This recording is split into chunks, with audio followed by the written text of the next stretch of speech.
Welcome back to the channel. నేను మీ Durga Prasad. Big boss అగ్ని పరీక్ష సీజన్ 2 ఎపిసోడ్ 13 రివ్యూ మామ. సో ఇందులో రియల్ అండ్ ఫేక్ ఛాలెంజెస్ పెట్టారు ఇవాళ ఎపిసోడ్లు. So real and fake challenges లో అనుకున్నది ఒకటి అయింది ఒకటి అన్న భావన నాకు కలిగింది. యాక్చువల్గా నేను ఫీల్ అయ్యాను అలాగా.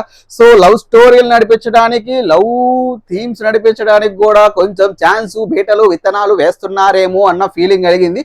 సో దానితో పాటు సో నీ పిల్లాశాలు నీ యాటిట్యూడ్ కొంచెం తగ్గించుకుంటే బాగుండు, అరే పాపం రా రామకృష్ణ అన్నట్ట ఫీలింగ్ కూడా వచ్చింది. సో ఇవన్నీ డీటెయిల్డ్ గా మాట్లాడుకుందామా. మాట్లాడుకునే ముందు నీకు తెలుసు కదమ్మా, ఎప్పటి నుంచి నేను అడిగే రిక్వెస్ట్ ఒకటి, వీడియో లైక్ చేయండి మామ. లైక్ చేస్తే ఎక్కువ మందికి రీచ్ అవుతుందట. సో అలాగే ఇప్పటి వరకు సబ్స్క్రైబ్ చేస్తే సబ్స్క్రైబ్ చేసుకోండి మామ. సబ్స్క్రైబ్ చేసుకోకపోతే చూస్తున్నారు కానీ సబ్స్క్రైబ్ చేసుకోవట్లేదు మామ. ప్లీజ్ సబ్స్క్రైబ్ చేసుకోండి. అలాగే బెల్ ఐకాన్ వల్ల పెట్టుకోండి. సో ఈ రోజు ఎపిసోడ్ ఇక రివ్యూలోకి వెళితే వచ్చారు మన జ్యూరీ యాంకర్ వచ్చి రియల్ ఆర్ ఫేక్ అని చెప్పేసి ఫస్ట్ వైల్డ్ కార్డ్ ఎంట్రీస్ అంటే వైల్డ్ కార్డ్ కాదు సారీ ఎల్లో కార్డ్ ఎంట్రీస్ ని పిలిచారు. ఎల్లో కార్డ్ నలుగురికి వచ్చింది కదా, రామకృష్ణకి, గాయత్రికి, రోహిత్కి అండ్ సృష్టికి. వీళ్ళ నలుగురికి అయితే ఎల్లో కార్డ్స్ వచ్చినాయి ఇప్పటి వరకు. వీళ్ళ నలుగురు పిలిచి వీళ్ళ నలుగురిని రియల్ ఆర్ ఫేక్ ఎవరనేది చెప్పమన్నారు. సో ఇలాంటి కైండ్ ఆఫ్ గేమే ఉండబోతుంది, ఇలాగే ఉండబోతుంది ఎపిసోడ్ అన్న ఫీలింగ్ నాకు వచ్చింది. But they will be some games పెట్టారు, అందులో అందరూ బాగా ఆడేశారు. సో బట్ ఇదే పెట్టుంటే బాగుండు. ఈ రియల్ అండ్ ఫేక్ లో వాళ్ళ పర్సనాలిటీ తెలిసేది, వాళ్ళ క్యారెక్టర్ తెలిసేది, వాళ్ళ బిహేవియర్ తెలిసేది అన్న ఫీలింగ్ వచ్చింది నాకు. So it means real are fake అనే కన్నా ఫోకస్ అండ్ గెస్సింగ్ అని పెట్టుకోవచ్చు ఆ గేమ్ ని. సో వచ్చేది రియల్ ఆర్ ఫేక్, బట్ దాన్ని గెస్సింగ్ కదా చేసేది వీళ్ళు. అది బెస్ట్ అనిపించింది ఆ టైటిల్. కాకపోతే ఇలా పెట్టుంటే ఇంకొంచెం బాగుండేది కదా అనిపించింది. సో ఎనీవే ఈ వచ్చిన వైల్డ్ కార్డ్స్ లో, ఈ వచ్చిన ఎల్లో కార్డ్స్ లో ఫస్ట్ గాయత్రిని అడిగారు, నీకు రియల్ ఎవరు ఫేక్ ఎవరంటే రియల్ వచ్చేసి రోహిత్ అని చెప్పింది. ఎక్కడ ఎలా ఉంటాడో బయట ఎలా ఉంటాడో వీళ్ళిద్దరికి ఒక ర్యాప్ ఉంది, వీళ్ళిద్దరి మధ్య ఒక అండర్స్టాండింగ్ ఉన్నదని తెలుస్తుంది. సో దట్ తను రియల్ ఇచ్చాడు. నెక్స్ట్ ఫేక్ వచ్చేసి రామకృష్ణకి ఇచ్చింది. ఆ రామకృష్ణ ఫేక్ ఎందుకంటే తను మాట్లాడేది తనకి సింక్ అవ్వదు, లోపల ఒకటి బయట ఒకటి, ఏం మాట్లాడుతాడో తను మాట్లాడేది నిజం అనిపించదు. బేసిక్గా మనకు కూడా అదే ఫీలింగ్. చూసినప్పుడు రామకృష్ణ ఏదో ఫంబల్ అయిపోతాడు, ఏదో టెన్షన్ పెడతాడు, ఏమనుకున్నాడో ఏమనుకోలేదో క్లియరిటీ చెప్పడు, క్లియర్గా ఉండదు, అబద్ధాలు ఆడుతున్నాడేమో ఫీలింగ్ మనకు కూడా వస్తుంది, అది తప్పులేదు. సో ఇక సృష్టికి ఇచ్చింది. సృష్టి కూడా అంతే, బయట ఒకలాగా లోపల ఒకలాగా మాట్లాడుతుంది అన్న ఫీలింగ్ లో టిట్ ఫర్ టాట్లు ఇచ్చింది అనుకున్న తర్వాత సృష్టి. సో ప్రస్తుతానికి అయితే అలా బిహేవ్ చేసింది, నాకు ఒకలాగా మాట్లాడింది అన్న పాయింట్ లో సృష్టికి ఇచ్చింది. రోహిత్ని అడిగితే రోహిత్ అఫ్ కోర్స్ గాయత్రికి ఇచ్చాడు, విచ్ ఇస్ సర్ప్రైజ్. బట్ మిగిలిన వాళ్ళు చాలా మంది అగేనిస్ట్ గా ఉన్నప్పటికీ అసలు బేసిక్ గా గాయత్రికి ఛాన్స్ రావడమే కష్టం. వచ్చిన కష్టాల్లో కూడా కష్టం పోయింది అనుకోండి, ఆ తర్వాత విషయం. సో మనోడు ఆవిడకి ర్యాప్ ఉంది, ఆవిడ బయట ఎలా ఉంది ఇక్కడ అలాగే ఉందని తన పాయింట్ ఇచ్చాడు. ఇక్కడ రామకృష్ణకి ఇచ్చాడు. రామకృష్ణకి గేమ్ అర్థం చేసుకోవడం కాకుండా నేను స్ట్రాంగ్ అని చెప్పకుండా సో నేను వీక్ ఏదో ఫౌల్ ఆడానని చెప్పి ఇలాంటి కైండ్ ఆఫ్ రీజన్స్ చెప్పడం వల్ల రామకృష్ణకి ఇచ్చానని చెప్పాడు. రామకృష్ణ అలాంటి పాయింట్ లో కొంచెం డిఫెండ్ చేసుకుంటే బాగుండు. అతను అలా అన్నప్పుడు ఏదన్నా మాట్లాడి ఏదన్నా ప్రూవ్ చేసుకుంటే బాగుండు. మాట్లాడు సైలెంట్ అయిపోతాడు, అయ్యో పాపం అనిపిస్తుంది. ఆయన చెప్పే రీజన్ లో కూడా తొక్కడా రీజన్ లాగా అనిపిస్తాయి. ఇక మన రామకృష్ణకే ఛాన్స్ వచ్చినప్పుడు ముగ్గురికి ఒకటే పాయింట్ చెప్పాడు. ఒక సృష్టి పాజిటివ్ చెప్పినప్పుడు మిగిలిన ఇద్దరికి లోపల ఒకటి బయట ఒకటి, లోపల కూడా బయట ఒకటి, తన కూడా లోపల బయట ఒకలాగా ఉంటుంది. ముగ్గురికి ఒకే పాయింట్ చెప్పాడు. తన వర్షన్ అని చెప్పకుండా నేను ఇన్ఫాక్ట్ ఇంకో గేమ్ లో తీసుకున్నప్పుడు ఒకళ్ళు బీట్రేల్ చేసినప్పుడు అది అవసరమా? సో నీకు రియల్ ఫేక్ అనేది అనిపించింది అని చెప్పొచ్చు. బట్ రియల్ గా ఉంది, తను అనుకున్నది తను చెప్పింది. ఇక్కడ ఫేక్ చేసింది అంటే నువ్వు ఫేక్ ఎవరిని అంటున్నావు? సృష్టిని నువ్వు పాజిటివ్ చెప్పి రియల్ ఫేక్ వచ్చేసి శాలినికి ఇస్తున్నావు అక్కడ. సో ద పాయింట్ నువ్వేం మాట్లాడాలనుకున్నావు అది కరెక్ట్ గా మాట్లాడలేకపోతావు. నువ్వు చెప్పిన పాయింట్ కరెక్ట్ అయినప్పటికీ ఇక్కడ శాలిని కాదు కదా మ్యాటర్, నీకు కావాల్సిన సృష్టికి ఇచ్చిన పాజిటివ్ చెప్పాలి కానీ శాలిని ఇన్వాల్వ్ చేయకూడదు అన్న పాయింట్ వచ్చింది. ఎనీవే ఇన్వాల్వ్ చేశాడు, ఒక ఎగ్జాంపుల్ చెప్పడానికి ట్రై చేశాడు అనుకోండి. బట్ ఇక్కడ Shalini attitude it is wrong. Mahanati attitudes వద్దమ్మా. మహానటి లాగా మళ్ళీ మధ్యలోకి వచ్చేసి నన్ను అన్నారు, నేను ప్రూవ్ చేసుకోవాలి, షీఈస్ మై ఫ్రెండ్, నేను చేశాను, నేను పొడుస్తాను, నేను ఏదన్నా చేస్తాను, మళ్ళీ వెళ్ళి సారీ చెప్పేస్తానంటే ఎలా కుదురుద్ది మహానటి శాలిని గారు అని అనిపించింది. సో బికాజ్ ఆమె చేసిన యాటిట్యూడ్, ఆమె పోయే పాయింట్ ఒకటే, నేను నా ఫ్రెండ్ మోసం చేశాను, తను నా ఫ్రెండ్ కాబట్టి సారీ చెప్పు, నువ్వు తప్పు చేశావు కాబట్టి సారీ చెప్పు, తను ఫీల్ అయింది కాబట్టి సారీ చెప్పు, నువ్వు ఒకటి అనుకొని నువ్వు పొడిచావు, బిట్రేల్ చేసావు, అది ఒప్పుకోకుండా అరిసేయటం. టూ వరస్ట్ ఏంటంటే రామకృష్ణ మాట్లాడలేడు, ఓకే, బట్ తను మాట్లాడలేడు. అయ్యో పాపం అనిపిస్తుంది రామకృష్ణ చూసినావు. నువ్వు మాట్లాడలేవు, అతను మాట్లాడలేదు, అతని మీద నువ్వు వెళ్ళిపోవటం, ఆయనతో పాయింట్ పెట్టే శక్తి లేదు, అతను కరెక్ట్గా అనలైజ్ చేసే శక్తి లేదు, గేమ్ అండర్స్టాండ్ చేసుకునే శక్తి లేదు. అది ఓకే. బట్ నువ్వు చేసిన యాటిట్యూడ్ తన మీదకి వెళ్ళిపోవడం, షడప్ అని అనటం, అసలు రెస్పెక్ట్ లేకుండా మాట్లాడు. నువ్వు పాయింట్ పెట్టేటప్పుడు కూడా చాలా రెస్పెక్ట్ గా ఉండాలి. రోహిత్ మాట్లాడే విధానం చాలా ఇంప్రెసివ్ గా ఉంటుంది కంపేర్ చేస్తే అందరిలో. బికాస్ తను రెస్పెక్ట్ ఇస్తూనే తన పాయింట్ మాత్రమే పెడతాడు కానీ తన ఆరోగెన్స్ చూపించడు. అది శాలిని విషయానికి వచ్చేసరికి తన పాయింట్ బాగా పెట్టింది కానీ ఆ ఆరోగెన్స్ యాటిట్యూడ్ తగ్గించుకొని ఆ కరెక్ట్ పాయింట్ పెడితే బాగుండు అన్న ఫీలింగ్ వస్తుంది. అది కాదు మనుషుల మీదకి వెళ్ళే విధానం, అది కాదు నువ్వు చీచి అంత చులకనగా తక్కువగా చూస్తుంది అన్న భావన అయితే మనకు వస్తుంది. చూసే ఆడియన్స్ లిటరల్ గా అదే ఫీలింగ్ వచ్చింది. జడ్జెస్ కూడా చెప్పారు నువ్వు ఇది తగ్గించుకుంటే బాగుంటదమ్మా అని చెప్పి. మళ్ళీ సారీ చెప్పింది రామకృష్ణకి. అది చేసే ముందే నువ్వు చెయ్యాలి. నువ్వు చేసేసిన తర్వాత నేను దాన్ని డిఫెండ్ చేసుకునే ప్రయత్నం చేస్తుంది శాలిని. అక్కడే తను నెగిటివ్, తన పర్సనాలిటీ, తన క్యారెక్టర్ చెప్తుంది నువ్వు కరెక్ట్ కాదు, నీ యాటిట్యూడ్ తగ్గించుకుంటే బాగుండు అని చెప్పి. చేసేసిన తర్వాత కాదు. సో అది కొంచెం మార్చుకుంటే బెస్ట్ అన్న ఫీలింగ్ నాకు కూడా వచ్చింది.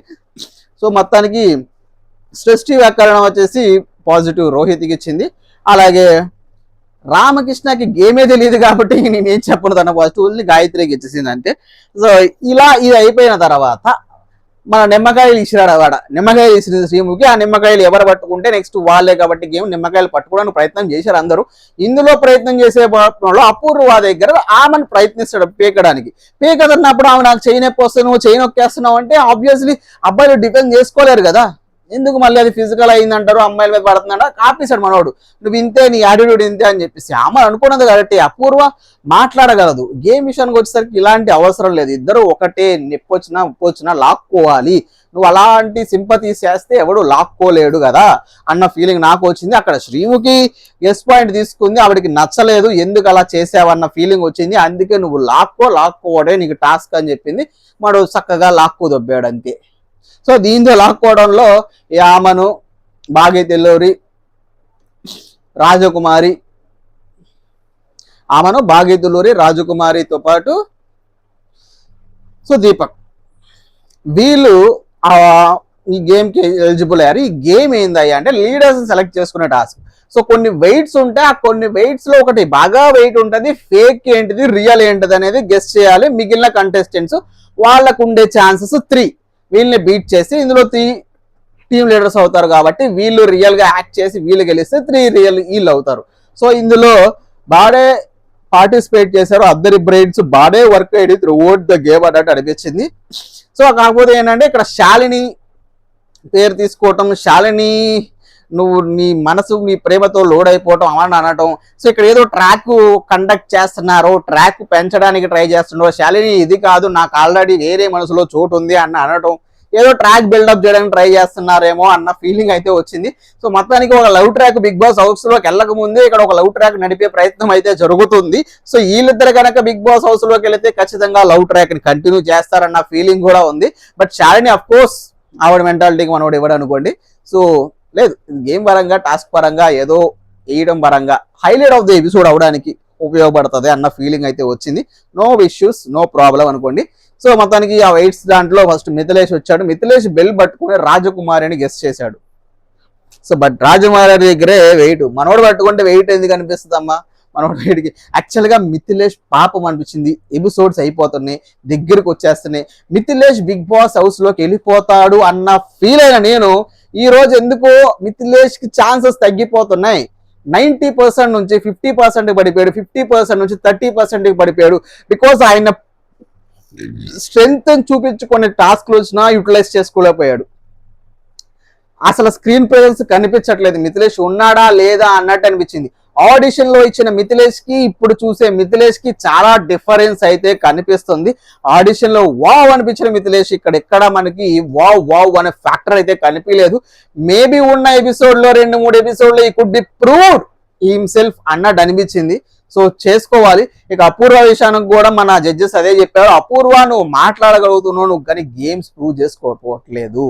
అలాగే భాగ్యతుల్లరికి ఛాన్స్ రాలేదు బికాజ్ ఆమె హ్యాండ్ వల్ల. బట్ ఇవాళ హ్యాండ్ వచ్చినప్పటికీ ఆ నిమ్మకాయ పట్టుకోవడం, ఆవిడ చేసిన fun which is a very good. It's most ఏదో కైండ్ ఆఫ్ ఫన్ అయితే ట్రై చేసింది విచ్ ఇస్ వెరీ గుడ్ అన్నట్టు ఫీలింగ్ వచ్చింది. చేయి నొప్పి ఉన్నప్పటికీ ఆ ఫన్ క్రియేట్ చేయడం, అది పట్టుకోవడం, ఆవిడ యాక్ట్ చేయడం, నిజంగానే క్యారెక్టర్ లో ఉండడం, కొంచెం ఉన్న వాళ్ళలో ఈ రోజు కొంచెం ఎంటర్టైన్ చేసింది ఎవరయ్యా అంటే భాగ్యతుల్లూరి అనే చెప్పొచ్చు నాకు అనిపించిన ప్రకారం. సో ఈ మూటలు ఎత్తుకోవడంలో చివరికి ముగ్గురే, రాజకుమారి విన్ అయింది ఇక్కడ. సో రాజకుమారి, సృష్టి, అలాగే ఆమన్.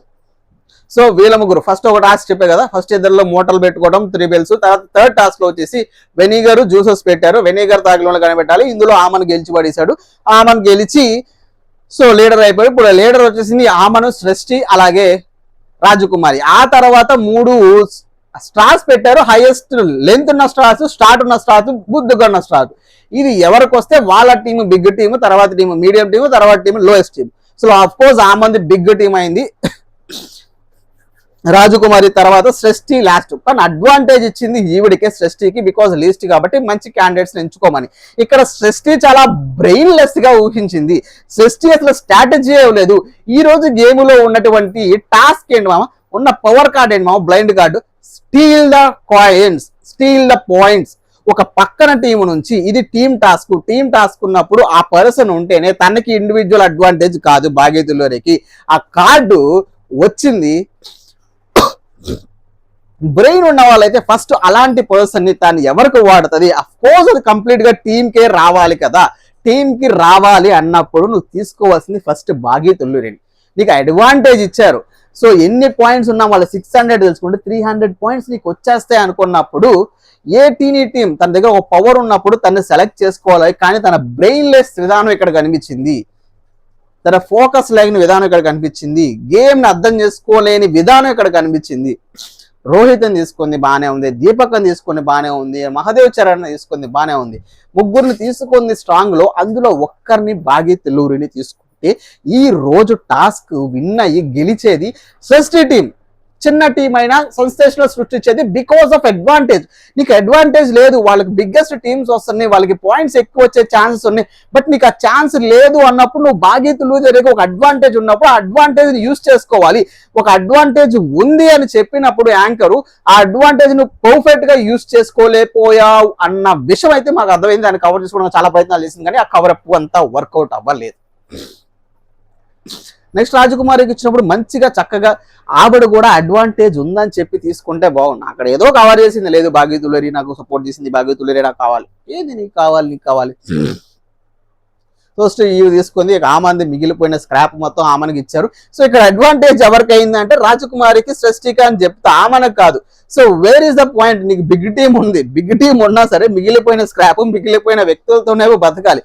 సో బిగ్ ఉన్నప్పటికీ నీకు సెలెక్ట్ చేసుకునే ఛాన్స్ లేదు, అది నీకు ఒక మైనస్ అని చెప్పొచ్చు ఆమెకి. బట్ ఆమెకి పాపం నిన్న కార్డు రాకపోయినప్పటికీ ఈ రోజు కార్డు ఇచ్చారు, blind game. So because points అన్ని బాగేతుల్లూరి వచ్చేసి ఆమన్ టీం నుంచే లాక్కోవడానికి, స్టీల్ చేసుకోవడానికి వాళ్ళకే ఇచ్చేసింది. బట్ ఆమెకి క్యారెక్టర్ ఉందని చెప్పా కదా, ఆమన్ కైండ్ ఆఫ్ క్యారెక్టర్. అందరూ ఫేక్ చేస్తున్నాడో రియల్ చేస్తున్నాడో తెలియదు, చెప్తున్నా ఫస్ట్ నుంచి ఒకటి చెప్తున్నా, సోహెల్ చూసిన ఫీలింగ్ ఏ వస్తుంది. Is a kind of matured kind of immatured behaviour. ఏదైనా చాలా ఇచ్చి పడేస్తాడు, మాట్లాడేస్తాడు, అందులో ఒక కామిక్ వే కనిపిస్తుంది అన్న విధానం అయితే నాకు కనిపించింది ఆమన్లో. సో మొత్తానికి బాగేతుల్లూరి ఆమన్ టీం నుంచి తీసుకోవడానికి ప్రయత్నించింది. సో ఇక గేమ్స్ అయితే పెట్టారు, రియల్ అండ్ ఫేక్ రకరకాల గేమ్స్ పెట్టారు. ఫస్ట్ గేమే ఇన్ని గేమ్స్ పెట్టినా ఈరోజు అన్ని గేమ్స్ గురించి మాట్లాడదలుచుకోలేము, కానీ అన్ని గేమ్స్ లో ప్రతి ఒక్కరు చాలా బాగా ఆడారు. ఫస్ట్ గేమ్ లో గెలిచింది సృష్టి అండి, బట్ సృష్టి టీంకి ఒక ఛాన్స్ వచ్చింది. సృష్టి గెలిచినప్పుడు ఒక్కొక్కరు గెలిచినప్పుడు ఒక్కొక్కరికి ఒక్కొక్క పాయింట్ వచ్చినప్పుడు మిగిలిన వాళ్ళు ఒక టీం నుంచి ఒకరిని ఎలిమినేట్ ఛాన్స్ ఉంటుంది. ఇది ఈ ఎపిసోడ్ లో 2 సార్లు మాత్రమే వచ్చింది. ఫస్ట్ సృష్టికి వచ్చింది, సృష్టి గెలిచింది. సృష్టి గెలిచిన తర్వాత గాయత్రిని తీసేసింది. పాపం ఇక్కడ గాయత్రిని చూస్తే పాపం going to by first eliminated పర్సనే గాయత్రి. అయిపోయింది ఫస్ట్ ఎలిమినేటెడ్ అనుకోండి, అది తర్వాత విషయం. బట్ ఎలిమినేట్ అవడానికి కారణాలు ఇవే. ఆవిడికి ఛాన్స్ వచ్చినప్పుడు ప్రూవ్ చేసుకోలేదు, టాలరెన్స్ చేయలేకపోయింది, ఆ రౌండ్ టేబుల్లో కూర్చోలేకడంలో గివప్ ఇచ్చింది, మాట్లాడే విధానంలో ఎక్కువ మాట్లాడలేకపోయింది. ఆవిడకి ఏమన్నా ఫిష్ టాస్క్ ఒకటి కొంచెం అడ్వాంటేజ్ అయింది అనుకుంటే అది కూడా అడ్వాంటేజ్ అవ్వలేదు. సో గేమ్స్ లో జూరీ పాయింట్అవుట్ చేయడం కానీ మిగిలిన వాళ్ళందరూ పాయింట్అవుట్ చేయడం, దాన్ని కూర్చోబెట్టడం, ఆవిడకి ఈ రోజు కూడా ఆపర్చునిటీ వెళ్ళిపోయి ఆటలో అట్టుపొడిలా కూర్చోవడం. బాగేతుల్లూరికి అన్ని మైనస్, గాయత్రికి అన్ని మైనస్లే. There is so recommendation candidate గా వచ్చింది, బట్ ఈ రికమెండేషన్ క్యాండిడేట్ ని వీళ్ళు పంపిస్తే which is very worst. At least నాకు ప్రూవ్ చేసుకున్న ఆపర్చునిటీస్ ఎక్కడ రాలేదు కాబట్టి వచ్చి కూర్చొని పోయింది, వెరీ పాప పడిపించింది అనుకుంటా కదా.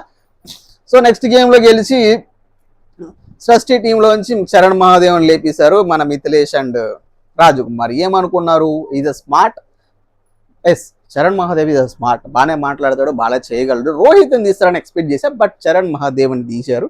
సో ఆయన కూడా ఆటలో అట్టుబండి అయిపోయాడు. రోహిత్ మాత్రం ఇప్పటి వరకు రోహిత్ అతను ఏమీ చేయలేడురా అనుకున్నప్పటి నుంచి ప్రతిదీ ఇంప్రెస్ చేసుకుంటూ వస్తున్నాడు రోహిత్.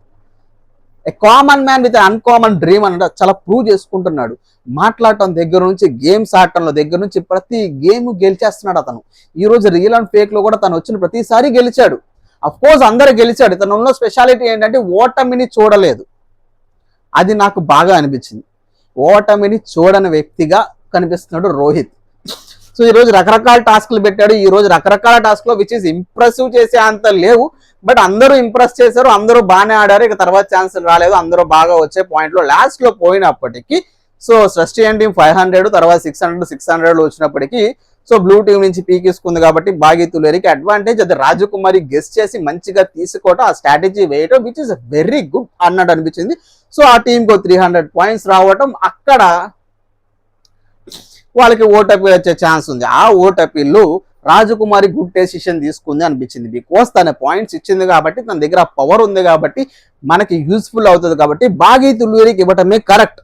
అది కూడా ఒక ఇంప్రెసివ్ పాయింట్ ఫ్రమ్ రాజకుమారి. లేకుండా తను వేరే వాళ్ళకి ఇచ్చుంటే అది ఇట్ ఈస్ వెరీ బ్యాడ్ అనిపించేది అనుకోండి. సో ఈ రోజు ఎపిసోడ్ లో సో మొత్తానికి సృష్టి అండర్ లీకేజ్ లో ఆడిందని చెప్పొచ్చు. అండర్ ఫోకస్ లేకుండా ఆడింది, స్ట్రాటజీ లేకుండా ఆడింది అని చెప్పొచ్చు. అడ్వాంటేజ్లు ఉన్నప్పటికీ అడ్వాంటేజ్ ని సరిగ్గా యూటిలైజ్ చేసుకోలేని వ్యక్తిలో సృష్టి మిగిలిపోయింది అని చెప్తాను ఇవాళ ఎపిసోడ్ లో టోటల్ గా. సో ఇక red card most important player, most valuable player వచ్చేసి రాజకుమారికి ఇచ్చారు. అఫ్ కోర్స్ మనకు కూడా most impressed person of the episode 13 కూడా తానే. ఎందుకు అంటే రీజన్స్, తను మిథిలేష్ ఎవరైతే కాదన్నాడో తను గెస్ట్ చేసింది, తను వేస్ట్ తన లీడర్షిప్ క్వాలిటీస్ పనికి రానప్పుడు తన దగ్గర నుంచే తను లీడర్ అవ్వటం విచ్ ఇస్ 1 పాయింట్. అయితే తను స్ట్రాటజీ వేసిందో ఏమేసిందో తెలియదు, బాగీతుల్లేరుని తీసుకోవటం ఒక అడ్వాంటేజ్ అయ్యింది. చాలా బాగా డెసిషన్ తీసుకుంది. దానితో పాటు ఓటపీలు కూడా బాగీతుల్లేరుకి ఇవ్వటంలో తన ఒక డెసిగ్నేషన్ తన ఒక హానెస్టీ కనిపించింది. సో వీటన్నిటిని చూసుకుంటే is Rajakumari is impressed person అనిపించింది. అందుకే మోస్ట్ వాల్యుబుల్ ప్లేయర్ అనిపించింది. ఇంకా ఎల్లో కార్డు విషయంలో ఇచ్చినప్పటికీ బికాస్ చెప్పే కదా ఈ రోజు ఎపిసోడ్ లో అందరూ ఇంప్రెస్ చేశారు, నో డౌట్ అందులో ఇంప్రెస్ చేశారు. ఇంప్రెస్ చేస్తున్నప్పుడు ఎవరికని ఎవరిస్తారు చెప్పండి? బికాజ్ ఈ రోజు ఎపిసోడ్ లో వ్యాలిడేట్ చేయడానికి ఏమీ లేదు. మీరు real and fake just funny game లాగా పెట్టినట్టు అనిపించింది చూసిన ఎపిసోడ్ మొత్తం. ఆ ఫన్నీ గేమ్ లో ఎవరికి ఇస్తాడు? అందరూ బాగా ఆడారు, అందరూ గెస్టులు చేశారు, అందరూ మంచిగా ఇచ్చారు పాయింట్స్. సో ఆ జడ్జెస్ కూడా కష్టమైంది కాబట్టి వీళ్ళే మన లీడర్లను పిలిచి ఒక ముగ్గురిని పిలిచేయండి, ఆ ముగ్గురులో ఇచ్చేస్తామంటే అపూర్వాని శాలినిని పిలిచాడు మనవాడు మసూద్. ఎందుకంటే మేబీ తన ఫస్ట్ గేమ్ వెళ్ళి ఓడిపోయింది కాబట్టి శాలినిని పిలిచాడు. శాలిని, అపూర్వ, గాయత్రి ఇంకొకరు వచ్చారు మొత్తానికి. సో వీళ్ళల్లో అనామనస్గా జడ్జెస్ డిసైడ్ చేసింది ఏంటంటే అపూర్వాని డిసైడ్ చేశారు. బికాస్ శాలిని హేమంత్ అని పిలిచారు. శాలిని ప్రూవ్ చేసుకుంది. శాలిని ఏదో విధంలో పాయింట్ ఆఫ్ కాంటాక్ట్ లో హైలైట్ అవుతుంది, టాస్క్లు గెలుస్తుంది. ఫస్ట్ టాస్క్ ఆ చెత్త టాస్క్ లోనే చాలా ఇంప్రెస్ చేసింది. హేమంత్ వచ్చేస్తే హేమంత్ కూడా ప్రూవ్ హిమ్సెల్ఫ్. ఎందుకు తీసుకున్నారా అన్నప్పుడు కాన్ఫిడెన్స్ గా ముక్కుబుడ కుట్టించుకోవడం, తన స్ట్రెంత్ చూపించాడు, అక్కడ తన కాన్ఫిడెన్స్ చూపించాడు. తర్వాత టాలరెన్స్ టాస్క్ లో విచ్ ఈస్ వెరీ గుడ్, తన ఎఫెక్ట్ బాగా చూపించాడు, ఎఫర్ట్ మాత్రం. So which is very good. తర్వాత ఆ వెయిట్ దాంట్లో ఏదో ముందే స్ట్రాటజీ చేసి ఇంప్రెస్ చేయగలిగాడు. బట్ అపూర్వ దగ్గరకు వచ్చేసరికి ఆ ఇంప్రెస్ చేసేది, ఆకట్టుకునేది ఎక్కడా చేయలేకపోయింది. మాట్లాడగలుగుతుంది, ఏదైనా పాయింట్ ఇస్తే డిఫైన్ చేసేసుకుంటుంది, పర్లే ఏదో కైండ్ ఆఫ్ విధంగా నేనేదా. సో తను డిఫెండ్ చేసుకుంటుంది. కానీ ఈ గేమ్స్ లో ఎక్కడా ప్రూవ్ చేసుకున్నట్టు అంటే వావ్ గేమ్ అనేది పడేది ఆవిడకి ఇంకా పడలేదు. ఒక్క కూలింగ్ టాస్క్ లో టాలరెన్స్ ఉంది విచ్ ఇస్ వెరీ గుడ్. తర్వాత ఎక్కడ ఆమె ప్రూవ్ చేసుకున్న విధానం మనకు కనిపించలేదు అన్న పాయింట్ అయితే నాకు అనిపించింది. అంటే హైలైట్ అయ్యే విధానం అనిపించలేదు. బికాస్ ఆమె ఒక కామిక్ సెన్స్ ఉంది, ఆడిషన్ లో చాలా బాగా చేసింది. బట్ సో ఇది ఒక పుషప్ ఇవ్వడానికే ఎల్లో కార్డ్ ఇచ్చారు విచ్ ఇస్ వెరీ గుడ్. తనకు ఒక పుషప్ వస్తుంది, ఓకే దీని ద్వారా నేనేమైనా చేయగలను, తనకి ఇంకా ఛాన్సెస్ ఉన్న కంటెస్టెంట్ అని నా ఫీలింగ్. సో అపూర్వం ఇంకొంచెం ఇంప్రూవ్ చేసుకుంటే బాగుండు అని అనిపించింది. సో ఇవ్వడం కరెక్టే. సో ఈ విధంగా వాళ్ళు ఎల్లో కార్డులు ఇది ఇచ్చేసారు. మన మోస్ట్ ఇంపార్టెంట్ ప్లేయర్ కూడా చెప్పేసాం. సో ఆల్రెడీ ఎపిసోడ్స్ అయిపోయినాయి, మనకి ఏంటంటే అది రివీల్ చేయలేదు, ఇంకా అప్డేట్స్ రావాలి, అప్డేట్స్ వస్తే చెప్పేస్తా. సో కుదిరితే రేపు కానీ ఇవాళ కానీ బిగ్ బాస్ 10 కి సంబంధించి ఆ final contestant list, celebrity contestants list అయితే చెప్తా మామ, వీడియో చేస్తాం చూడండి. సెలబ్రిటీ కంటెస్టెంట్స్ కన్ఫర్మ్ లిస్ట్ ఎవరేంటి అనేది చెప్పేస్తాను, ఆ వీడియో చేస్తాం త్వరలో, ఇవాళ కానీ రేపు కానీ కుదిరితే చేస్తాను మామ. సో ఫైనల్ కంటెస్టెంట్స్ మీకు సెలబ్రిటీ లిస్ట్ తెలిసిపోతుంది. దాంతో పాటు జియో హాట్‌స్టార్ లో మీకు సంబంధించిన మీరు వెళ్ళాలనుకున్న వ్యక్తులు ఎవరైనా ఉంటే ఇప్పుడు ఉన్న బిగ్ బాస్ సీజన్ 2 లో వాళ్ళకి ఓట్ చేసుకోండి. అలాగే మీ ఫేవరెట్ కంటెస్టెంట్ ఎవరనేది కూడా కింద కామెంట్ బాక్స్ లో మెన్షన్ చేశాను మామ. ఇది మామ ఇవాల్టి రివ్యూ. నచ్చితే వీడియో లైక్ చేసి ఛానల్ సబ్స్క్రైబ్ చేసుకోండి, షేర్ చేసేయండి మామ, బెల్ ఐకాన్ ఆన్ లో పెట్టుకోండి, కుదిరితే హైప్ చేసేయండి. ఇది రిక్వెస్ట్ మామ, సబ్స్క్రైబ్ మాత్రం చేసుకోండి. అంటే నెక్స్ట్ వీడియో రివ్యూస్ వరకు ఉంటా.